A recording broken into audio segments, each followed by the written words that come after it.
Hi, it's me again. I know I've been doing quite a lot of these over the last couple of days. I don't quite know what's got into me, but obviously I've got the desire to do these vlogs, so I think I'll go along with that. As long as people are still interested, I'll still make them. So here we are again. I wanted to talk briefly about morality as defined by the Bible. I'm only venturing on this one further because I had so many comments within such a short space of time on the video I made yesterday about atheism and morals. So obviously it's a topic that interests people, and it interests me, so I figured I'd explore it just a little bit further from a slightly different angle. And once again, I would like to stress, I don't want to appear to be picking on the Christians, as it were. As I've said in previous videos, it is the only religious text that I've studied at any length, and therefore it's the only one I feel that I'm even remotely qualified to comment on. So I apologise if I seem to be picking on you. That is not my intention. It's merely the only thing I can speak about with any kind of confidence. So hopefully you'll bear with me. So I wanted to talk about how people say that I've got no kind of benchmark for morality, given that I don't believe in God, or a God of any kind. How do I know what is right from wrong? Christians in particular have said to me that the Bible is the last word on morals and morality, and people with faith look to their good book, as it were, whichever good book that may be, to try and find morals and morality within there. So I was a little perplexed by this, purely because I've read the Bible, and there's a lot in there that we don't actually hold true today. For example, for many centuries slavery was actually justified by the use of biblical quotes. Indeed, it is supported all the way through in both the Old and New Testaments. I'm going to post some of those verses in the comments section, so or in fact in the description I might. So feel free to look them up yourself, read them for yourself, and comment on them. I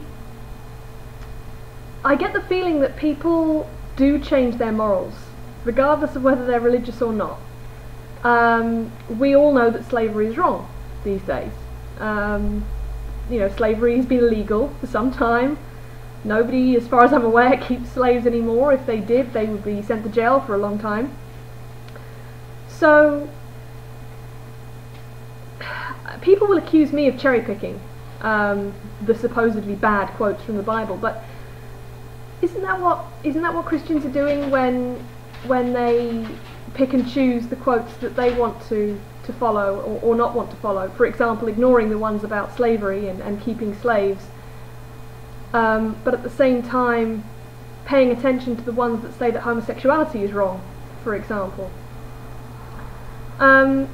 This is just a discrepancy that I wanted to highlight, purely because people have accused me of the same thing, because I'm an atheist and because I don't have this supposed moral benchmark. But if the Bible isn't being used as a moral benchmark, or if it is but people are cherry picking, whether they realise they are or not, whether it could be that their pastor or their church leader is selecting the passages that they want to highlight in order to impart that belief on their parishioners.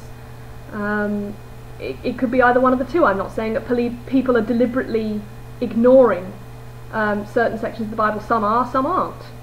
And it is perfectly possible to be deceived. Certainly when I was growing up, in my Church of England junior school, and for those Americans, by the way, some people have asked me what a junior school is. It's for children aged around 5 to 11.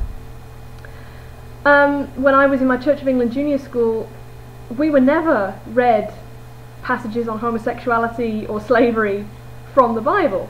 The passages that we were read were ones about love thy neighbour and turn the other cheek, etc., etc., because they're the ones with the good moral lessons. So that's just something that got me thinking, in the light of the fact that people have been asking me these questions.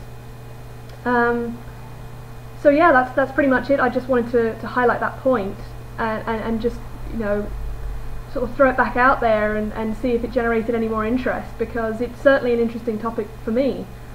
I still do not see why I need a book, especially a very morally ambiguous book, and one that people don't seem to pay much attention to anyway, in light of ignoring certain passages and taking others very much to heart. So yeah, I'd appreciate your comments once again. Thank you for your continued interest in my videos, and I will see you guys very soon. Take care.